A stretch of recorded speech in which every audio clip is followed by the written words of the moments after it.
Hey, it's Michelle Talbert here from the water fountains out by her power space.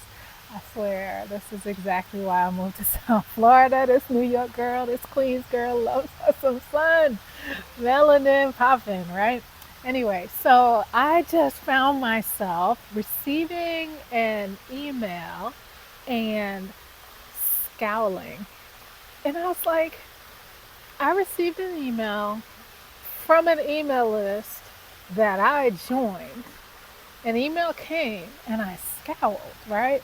And I realized that what happened is that I signed up for someone who I was in a mastermind with a couple of years back, who was in the co working space. But I never really liked the woman. We never really gelled or meshed. But I wanted to see what she was doing in her business because it seemed extremely successful. However, I've moved away from the model that we had discussed and were discussing and considering in the mastermind, but I never got off of her email list. And it just hit me how many, I think she sends one out maybe every couple of weeks, once a month, once a week. I don't even know. All I know is that for the last, 3 years, 2 years, 3 years, I've been on her list, getting her emails, and for the first time realized that when they come, I'm not happy. And I actually made a face today. And it made me think about how often we are in certain decisions and have made decisions that no longer serve us, but for whatever reason, they're still around us. I think they kind of can weigh you down in terms of moving forward with what you're doing in your business by being attached to what was.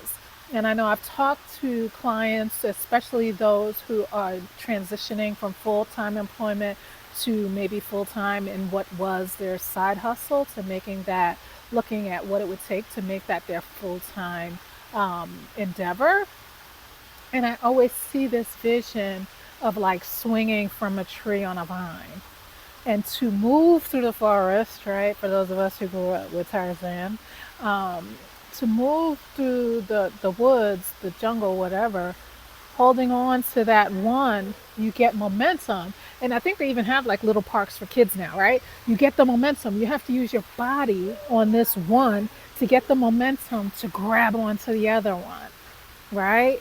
And if you hold on to the one you're supposed to let go of to continue to move forward, you will actually stop and lose the momentum you built up. But now you'll also be stuck between two vines, for lack of a better term, or ropes, right?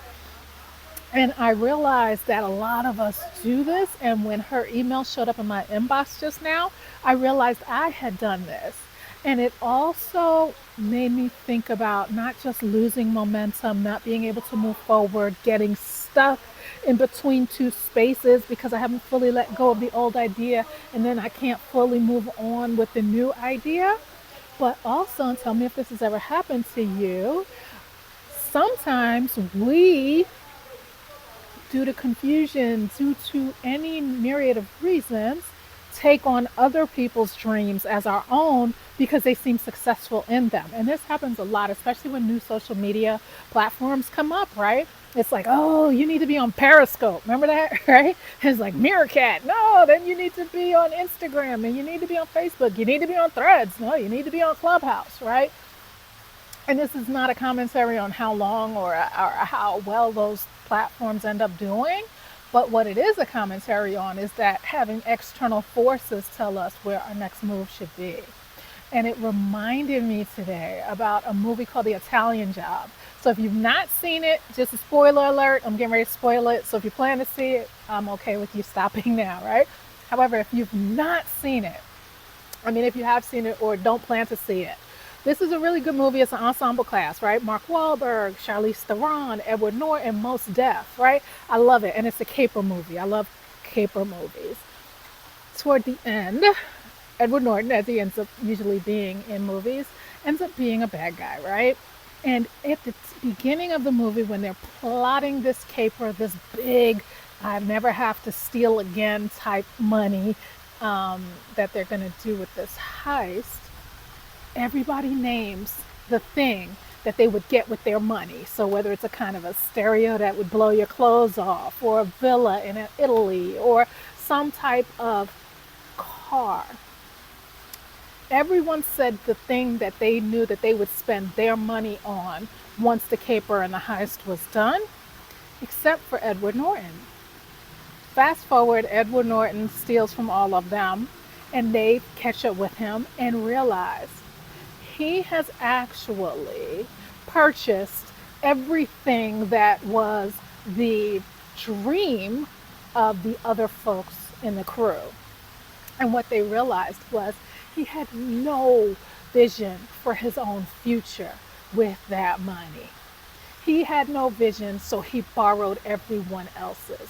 Whether it fit well, whether it fit poorly, like Goldilocks, like this bed is comfy, this is just right.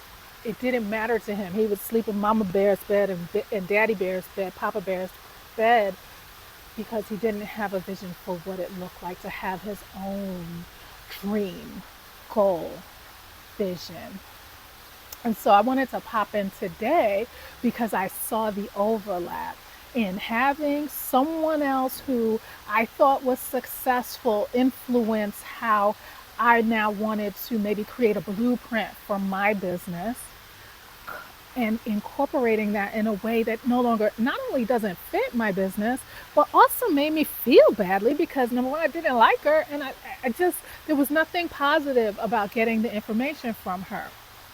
So I just wanted to pop in for a few minutes today, aside from just like basking in the sunlight, to say, is what you're going after truly what you want? Right? Just one simple question. Is what you're chasing, is what you're attracting really at the core of how it is you want to move forward? And if you recognize that it isn't, or it isn't fully formed, then I would suggest that you get clear on what it is you really want for your business and your life. I mean, you can get as clear as you need to in terms of the specificity of colors, smells, sounds, right? I know I love to be by water. Water is so important for me.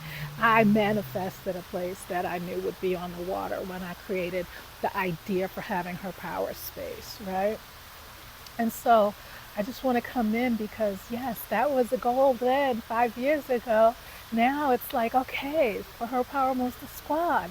What do I fully, really want to taste, smell, touch? And I got it, and it's crystal clear, and that feels amazing. And now I'm just getting these reminders, these vestiges showing up in my inbox of when I wasn't so clear. And so I look forward to continuing conversation with you. I would love to hear from you. What is your ultimate vision for your business and your life? What are you doing this for?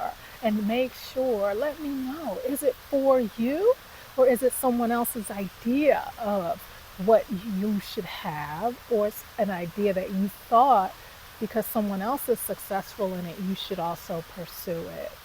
I think this doesn't just happen in workplaces and education endeavors.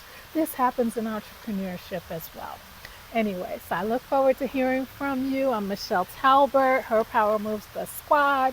You can check me out. And if you're getting this on Monday, the 11th of March, today is the last day if you'd like to join us for our Mastermind and Unnetworking Supper this coming Sunday here in Pompano Beach, Florida. Can't wait to connect with you, and I'll see you soon. You've got squad, and we all win. Take care.